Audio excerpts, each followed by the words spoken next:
எம்பிக்கள் என்ன விஷயத்திற்காக சஸ்பெண்ட் செய்யப்பட்டாங்க? பாதுகாப்பு குறைபாடு இருக்கு. எம்பிக்கள் கேள்வி கேட்டாங்க. கேள்வி கேட்டதுக்கு பாராளுமன்ற உறுப்பினர்கள் பாராளுமன்றத்தில் கேள்வி கேட்டதுக்காக சஸ்பெண்ட் செய்யப்பட்டிருந்தா அது ஒரு சரியான நடைமுறை இல்லை. அந்த சஸ்பென்ஷன் வித்ட்ரா பண்ணணுங்கிறது தான் சரியான நிலைப்பாடாக இருக்குது.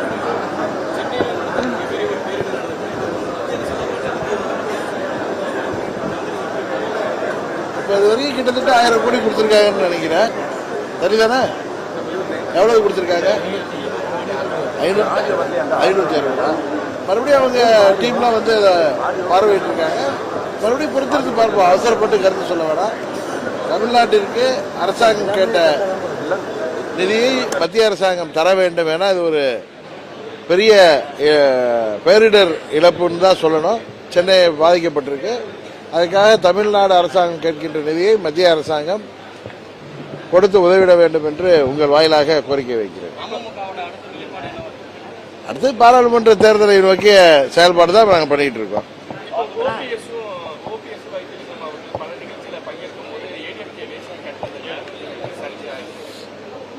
ஆமா, கோர்ட்டு சொல்லியிருக்குல்ல, அதனால கட்டல. அவங்க திரும்ப அதில் வெற்றி பெற வரைக்கும் அவங்க போராடுவாங்க.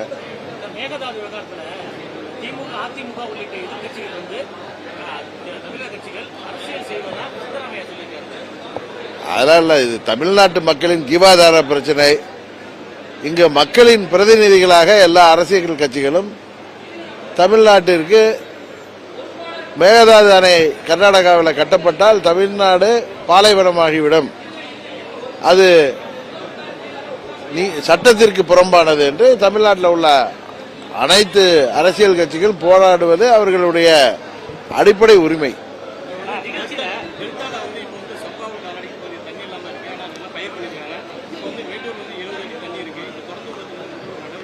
அரசாங்கம் இங்கே விவசாயிகளின் கோரிக்கைகளை நிறைவேற்ற வேண்டியது அரசாங்கத்தின் கடமை என்று முதலமைச்சருக்கு இந்த நேரத்தில் நான் நினைவூட்ட விரும்புகிறேன்.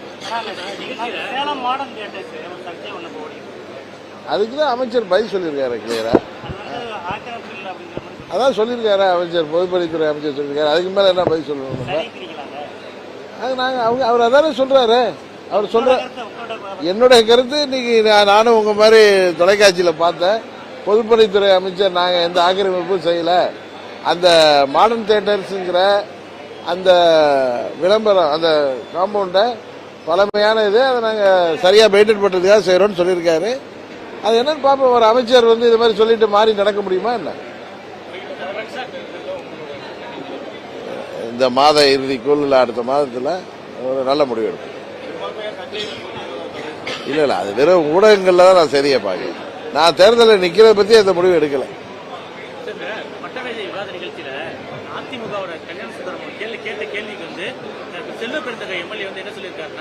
அதிமுக காங்கிரஸ் கூட்டணிக்காக அதிமுக வாசல்ல காத்திருக்கு அப்படின்னு சொல்லியிருக்காங்க.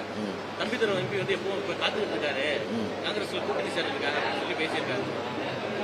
அது செல்வ பெருந்தை பேசியிருக்காருன்னா அது என்னங்கிறத நீங்க அவர்கிட்ட தான் கேட்கணும். எனக்கு அதை பத்தி ஒன்றும் தெரியல. பழனிசாமி எதை வேணாலும் செய்வார், அது ஒன்று எனக்கு தெரியும்.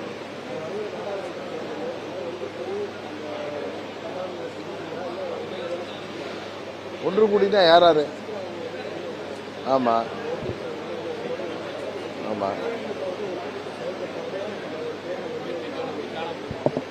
அதிமுக ஒன்று பண்ணுமா? அதிமுக நாங்க அம்மா மக்கள் முன்னேற்ற கழகம் தவறான இடத்துல நீங்க கேள்வி கேட்கறீங்க. அதிமுகன்னு சொல்றவங்கள்ட்ட நீங்க கேட்கணும். நான் என்னைக்கும் அதிமுக ஒன்றிணைன்னு நான் சொன்னது கிடையாது. அம்மாவின் தொண்டர்கள், உண்மையான தொண்டர்கள் அனைவரும் ஒன்றிணைந்து திமுக என்கிற தீய சக்தியை எதிர்த்து போராட வேண்டும் சொல்லியிருக்கிறேன். உண்மையான அம்மாவுடைய தொண்டர்களாக இருக்கிறவங்க ஒன்றிணைவாங்க. சுயநலவாதிகள், பதவி வெறி பிடித்தவர்கள், பண வெறி பிடித்தவர்கள் அதுக்கு ஒத்து வர மாட்டாங்க. கடைசி வரைக்கும் அமமுக தான்.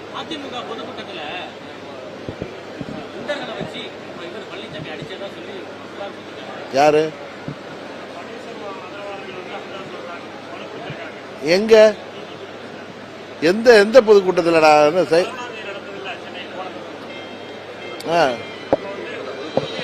அவங்க பொதுக்குழுவா? ஜூலை 11. அப்ப உண்மைதானே, நம்ம தான் பார்த்தோமே. தொலைக்காட்சியில் உங்க தொலைக்காட்சியெல்லாம் நாங்கள் தான் பார்த்துருக்கோமே. உண்மையாக இருக்கிறதுனால தான் அதை போய் கம்ப்ளைண்ட் கொடுத்துருக்காங்க.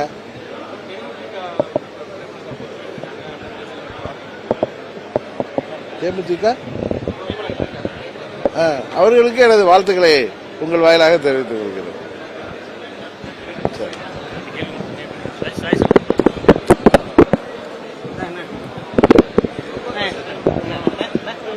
டிவி சம்பந்தப்பட்ட ஒரே பேட்டி